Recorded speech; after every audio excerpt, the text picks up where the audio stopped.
नमस्कार दोस्तों, think ice में आपका बहुत बहुत स्वागत।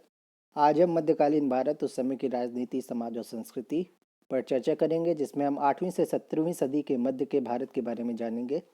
आज हम कश्मीर पर चर्चा करेंगे। कश्मीर का उल्लेख किए बिना 15वीं सदी में उत्तर भारत का विवरण अधूरा ही रहेगा। कश्मीर की सुंदर वादी लंबे समय तक सभी बाहरी तत्वों के लिए एक निषिद्ध क्षेत्र रही। अलबरूनी के अनुसार कश्मीर में प्रवेश की अनुमति उन हिंदुओं को भी नहीं थी जिनसे वहां के कुलीन स्वयं परिचित न हो। उस काल में कश्मीर शैव मत का केंद्र माना जाता था, लेकिन 14वीं सदी के अंत में कश्मीर में हिंदू शासन की समाप्ति के बाद स्थिति बदल गई। मंगोल नेता दलूचा का 1325 में कश्मीर पर भयानक हमला उसका आरंभ था। कहते हैं कि दलूचा ने पुरुषों के कत्लेआम का आदेश दिया, जबकि स्त्रियों और बच्चों को गुलाम बनाकर मध्य एशिया के सौदागरों को बेच दिया। गांव और शहरों को लूटा, उन्हें जला दिया गया। असहाय कश्मीर सरकार इन कार्यों का कोई विरोध न कर सकी तथा जनता की समस्त हमदर्दी और समर्थन खो बैठी।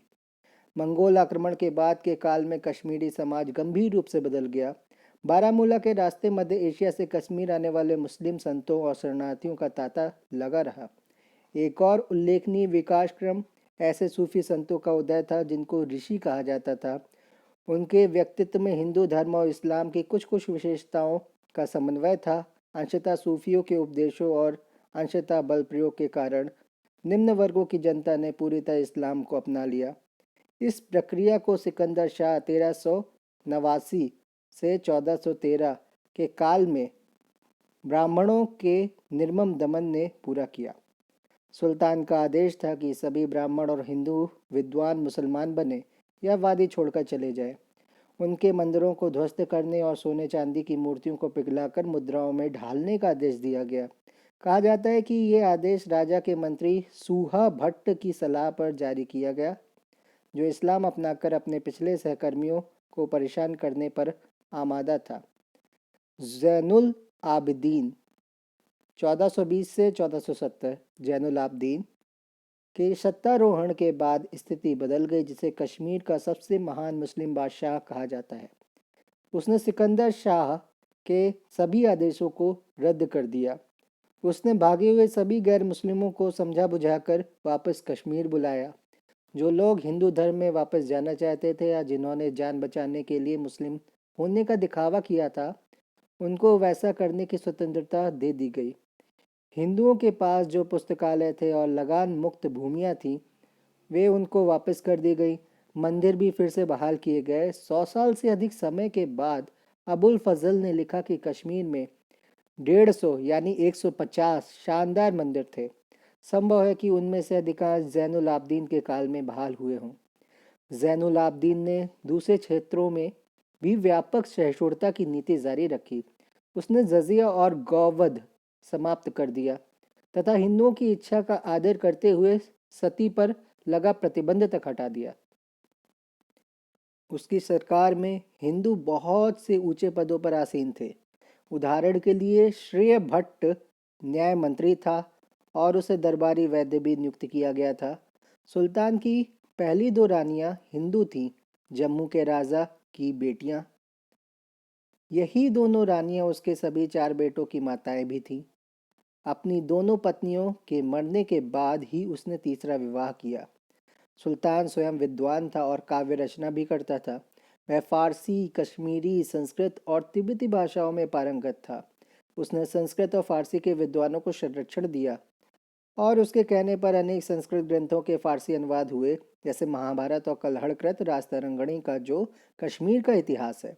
राजतरंगिणी में तत्कालीन काल तक का इतिहास भी जोड़ा गया। सुल्तान संगीत का शौकीन है। यह सुनकर ग्वालियर के राजा ने उसे संगीत पर दो दुर्लभ संस्कृत ग्रंथ भेजे थे। सुल्तान ने कश्मीर के आर्थिक विकास पर भी ध्यान दिया। उसने कागज बनाने और जिल्दबंदी कलाएं सीखने के लिए दो व्यक्ति समरकंद भेजे। उसने कश्मीर में अनेक शिल्पों को बढ़ावा दिया, जैसे पत्थरों की कटाई और पॉलिश, बोतल बनाना, स्वर्णकारी आदि को। उसने शॉल बुनाई की कला को भी प्रोत्साहन दिया, जिसके लिए कश्मीर आज भी प्रसिद्ध है। कश्मीर में तफंग तफंग क्या था? एक तरह की बंदूक या मस्केट थी और आतिशबाजी की कला का भी विकास किया। सुल्तान ने बड़ी संख्या में बांध, नहरें और पुल बनवाकर कृषि का भी विकास किया। वह एक उत्साही निर्माता था और इंजीनियरिंग में उसका सबसे बड़ा कारनामा जैन लंका था। सबसे बड़ा कारनामा था जैन लंका। यह वूलर झील के बीच एक कृत्रिम द्वीप था जिस पर उसने अपना महल और मस्जिद बनवाई थी।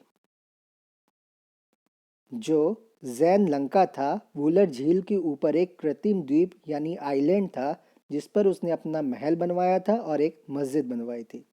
जैनुल आबदीन को कश्मीर आज भी बड़ शाह यानी महान सुल्तान कहता है। वह कोई महान योद्धा तो नहीं था, पर उसने लद्दाख पर मंगोल हमले को नाकाम कर दिया था। उसने बाल्टिस्तान क्षेत्र को, जिसे तिब्बत बुजुर्ग कहते हैं, जीता और जम्मू, रजौरी आदि पर नियंत्रण बनाए रखा। इस तरह उसने कश्मीरी राज्य का एकीकरण किया। जैनुल आबदीन की प्रसिद्धि दूर दूर तक फैल चुकी थी। वह भारत के दूसरे भागों के और एशिया के अग्रणी शासकों के संपर्क में था। 15वीं सदी के विकासक्रमों के सरसरी सर्वेक्षण से पता चलता है कि शक्तियों का क्षेत्रीय संतुलन भारत को न तो शांति दे सका और न स्थिरता, लेकिन क्षेत्रीय राज्यों को अनेक सांस्कृतिक योगदानों का श्रेय प्राप्त है। इन राज्यों में प्रायः स्थानीय परंपराओं के आधार पर स्थानीय वास्तुशैलियों का विकास हुआ। स्थानीय भाषाओं को भी संरक्षण मिला। कुछ शासकों ने अवश्य बड़े पैमाने पर मंदिरों का विध्वंस किया तथा अपने आप को रूढ़िवादी मुस्लिम बादशाहों के रूप में पेश किया। फिर भी इन राज्यों में कुल मिलाकर आपसी मेलजोल और सांस्कृतिक एकीकरण की शक्तियां सक्रिय रहीं। कुछ शासक तो अनेक क्षेत्रों में अकबर के पूर्ववर्ती कहे जा सकते हैं। धन्यवाद।